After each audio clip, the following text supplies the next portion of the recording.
Well, hello, folks, and welcome to the Melhorn Fishing Podcast. I hope you're having a good day, whatever day it is that you happen to be listening to the show or watching the show on YouTube. Guess what? You're getting two podcasts in the same week. That generally does not happen here unless there's a good, timely topic. We have that today. It looks like I made some people mad in the last podcast that I put up. We'll talk about that in a minute. But first, I want to thank all the viewers for coming back, the regular listeners, the regular watchers of the channel, and I appreciate you checking it out. If you're new, welcome. I appreciate you listening. Feel free to subscribe, follow, like, all that kind of stuff. And if you want to reach out to me, especially you guys that are listening to the audio-only podcast version, go to my YouTube channel or go to my website, DieterMelhornFishing.com.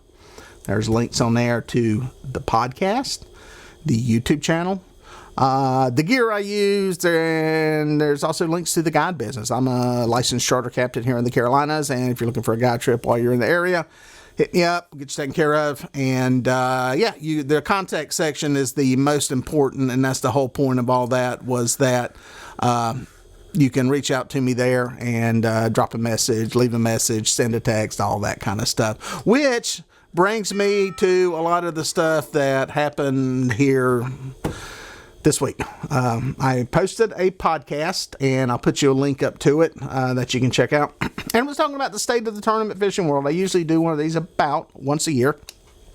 And again, I don't fish tournaments really that much anymore. Most of my viewers, the overwhelming majority, don't. But I do find some of the stuff going on in the tournament world, catfish tournament world, interesting. Some folks are interested in it, especially if you're associated with the industry. And so I usually do kind of a State of the Union. I fully expected to upset a few people in that process. I always do. I don't pull any punches on here. Well, I do pull punches. There's a lot of stuff I don't say. But I thought I would rub some people the wrong way. The interesting thing was the people that I rubbed wrong were not who I expected.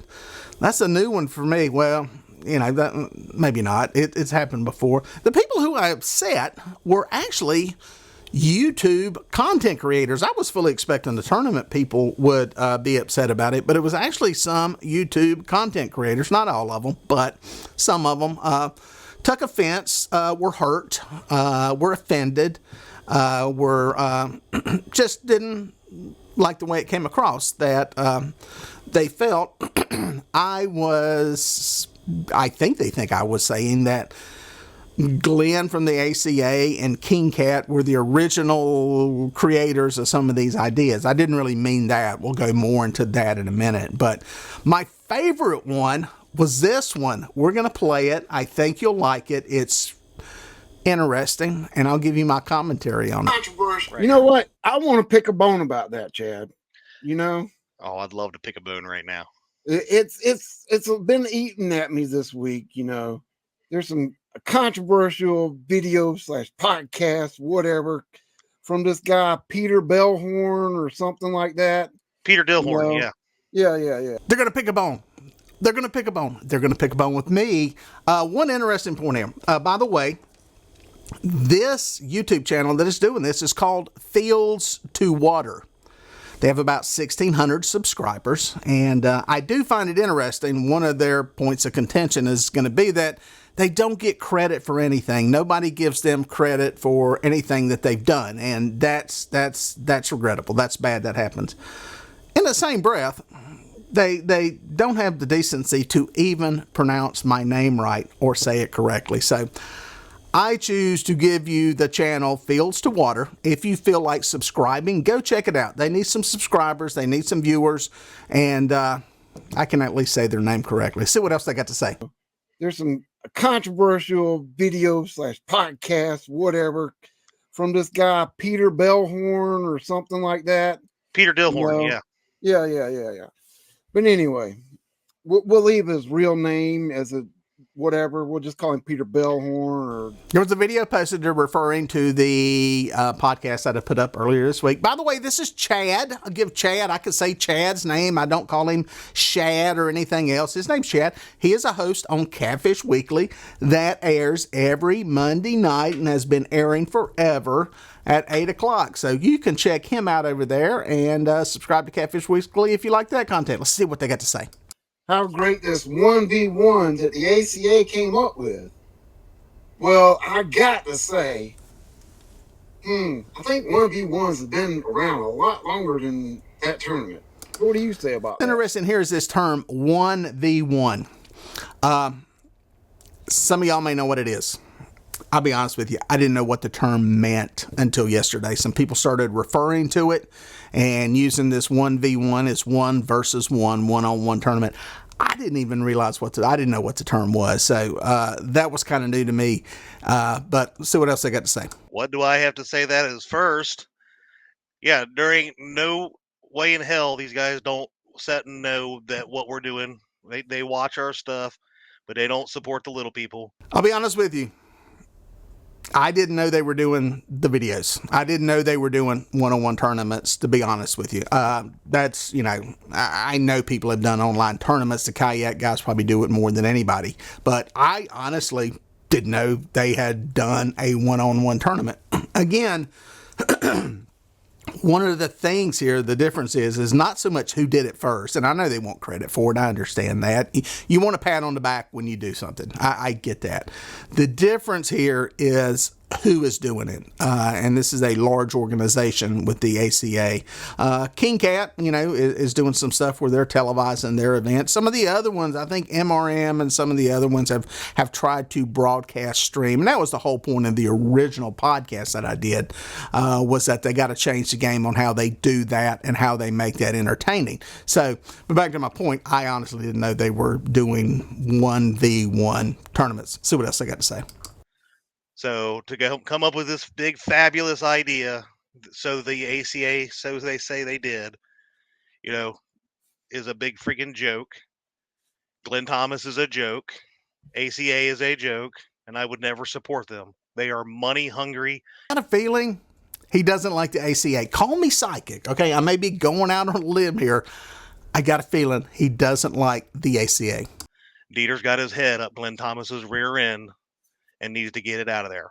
So to say that they came up with anything, there is a hell of a lot of people in this community that are running tournaments, enjoying the tournaments, and to say, hold on, I got this right here. We'll get to it. He's going to post a screenshot of something I said in a minute. We'll show you that.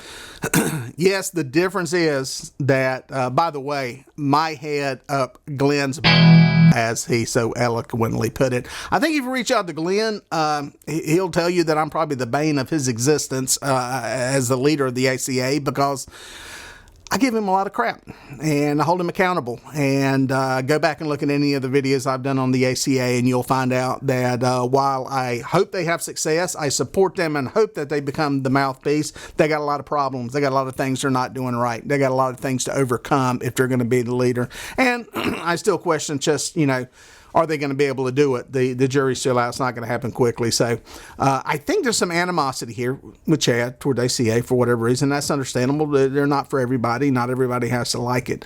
But let's see my comment here. It'll bring up a good point. Just so I don't misquote, the possibility of something bigger being brought to the masses. Let's pause it right there. The difference is none of those tournaments were concerned with the commercial success of their endeavor, and that's okay. I'm speaking about the possibility of something bigger brought to the masses. And basically what this was in response to something that somebody posted that was saying that these tournaments have been done online before. And they have. They've been done. There's no question there. The difference is, and what I meant in the tournament, I probably just did not articulate this well. Apologize for that. I am not exactly a wordsmith. Nobody has come up with a way to turn any of this into something that can be monetized. And listen, not every catfish tournament has to be monetized. Let me be perfectly clear about that. Not every one of them has to turn into a money-making endeavor. In fact, most of them are not. Most of them, very little revenue is generated, if any, off of the tournaments. Tells me all about all I need to know about. They want the money. And in all honesty, yes, that is the truth. These organizations that I'm talking about, these type tournaments, are based on generating revenue. It's the only way something can function at that level. And that's just a cold, hard fact of business. Bassmaster, FLW, MLF, they all put tournaments on television because they have advertisers. The only reason they have advertisers dumping millions of dollars into the tournaments is because they've got viewers. You have to have viewers. You have to have eyeballs to disseminate this stuff to. And that's kind of where my complaint was with what these tournaments are doing. Listen, the guys like Chad and Fields to Water and their channel, they may have done the tournaments, but I'm willing to bet there were not many viewers. There was not anybody watching. Obviously, if I didn't know they were going on, they were not being disseminated and spread out well. That's part of the problem. The big guys have a hard time doing it. The little guys have an even harder time doing something like that. Let's see what else they got to say. There was mention of let's do it. One rod challenge. Let's do one rod. Oh, yeah. How about no electronics? Yeah, let's do that. Yeah. I don't think any of those have been done in the past ever. 4 years later. Now here they're talking about some of the other ideas I threw out there. I'll be honest, if the tournaments were done, I didn't see them. And again, I readily admit I don't follow a lot of catfish content online. The stuff I'm doing with my channel keeps me very, very busy with what I'm doing. The production side of my channel keeps me very, very busy. And then I got a work-life balance, and life takes up a big chunk of it. So I don't get to watch a lot of this stuff. If it happens out there, that's awesome. The problem is it's not being disseminated and getting out there and getting exposed, getting the proper exposure. And I'll be honest, guys, that's the key to success in anything you do in an online platform, whether it be marketing your plumbing business, your heating and air conditioning business, or a fishing tournament. You got to get exposure for it, and you got to get outside of your small group of friends and family to be able to do that. Big shout out to Chad. You, brother, started this online tournament stuff 4+ years ago. Yeah. Nobody ever knew about any of these online tournaments till then. So kudos to you, brother. The original online. Chad is the original. He's the OG. He is the OG of online tournaments, and we salute him and give him credit and props. Fields to Water. If you want to subscribe, go check out their channel. Consider it. Let me read a text message I got from somebody. And by the way, guys, I got a lot of messages. I got a lot of emails.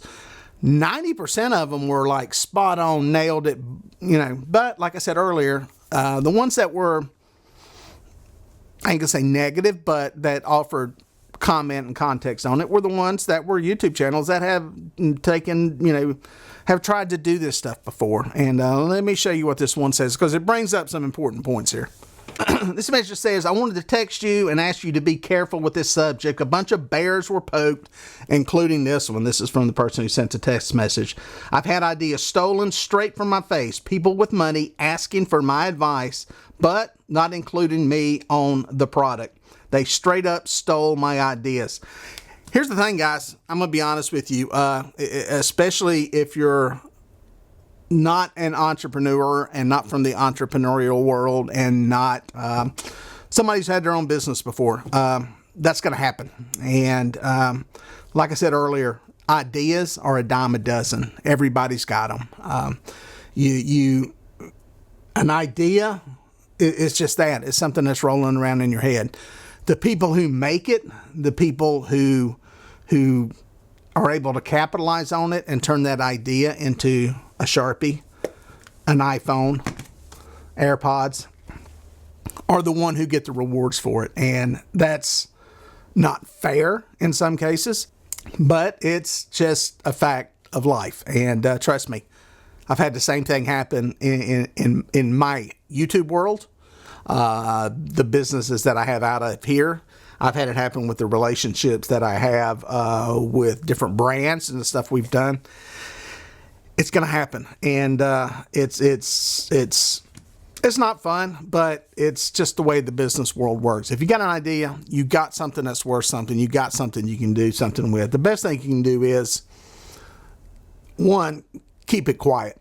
Try to capitalize on it without somebody else seeing it or hearing about it. The other thing is, if it's truly something totally proprietary, you need to patent it, trademark it, whatever the appropriate, protection is for what you're doing. Again, there's a lot of YouTube creators out there. There's a lot of people in various levels of social media that have dabbled in this stuff and messed with it. And quite honestly, they were, yes, they were the first ones to do it. But the problem is they're not the first ones to capitalize on it. And mark my words, somebody's going to capitalize on it. Somebody's going to make money off of it. Somebody's going to take what you were doing, that you were the first to do, and they're going to do it better. They're going to do it at another level, and they're going to make something out of it. I don't know if the ACA can do it. I don't know if they have what it takes to make that happen. Don't know if King Cat, is trying to raise the bar too. But generally, it does take money to do it. You're not going to do it with angler entry fees or taking 10% of the angler entry fee to do this. You're going to have to be a businessman that is able to get sponsorship dollars for your tournament. And that is the only way you're going to have the operating capital, or you have some hedge fund money that's coming in that's going to fund all this stuff. It takes money to do this. It's like any business. It takes money to make this stuff happen. And that's what I'm speaking to. It's what I spoke to in the actual podcast. Again, I'll put you a link where you can go check that podcast out. Listen to it. And again, forgive me. I apologize if I led anybody astray in the whole credit department, but it'll be interesting to see if these guys can do anything with it. I think that's the next level. If we get to it, we may not. We may just see this stuff keep going. We may see Chad with Fields to Water create a big, online tournament series with advertisers. I don't think that's what he wants to do. And quite honestly, I think that is what separates the people who make it from the ones who don't make it, is the desire to do it. Most people will tell you right away, I have no desire to do that. I just want to keep it simple. That's great. That's awesome. That's me in a nutshell in many endeavors that I go into in life. I don't have the desire to put in the work and the effort that it takes to get it to that next level that we talk about. And, it's not for everybody. It's not for everybody. And, if you just want to keep doing online tournaments, 8 or 10 people, maybe 20, that's awesome. Keep doing it. You got a circle. It's fun to you. That's the biggest thing, is have fun in all this stuff. Enjoy it. Have a good time. After all, let's face it, guys. We're talking about fishing here. We're talking about fishing for catfish. We are not transplanting kidneys. We are not, putting rockets in space. We're just fishing. And in the end, keep it fun, enjoy it, and listen to my podcast, because I will whine and complain about all this stuff and bring it to you and give you a little entertainment for a little while before you have to go to work, go cook dinner, or go take the kids to basketball practice. So anyway, that's it for now. We'll catch you out on the water.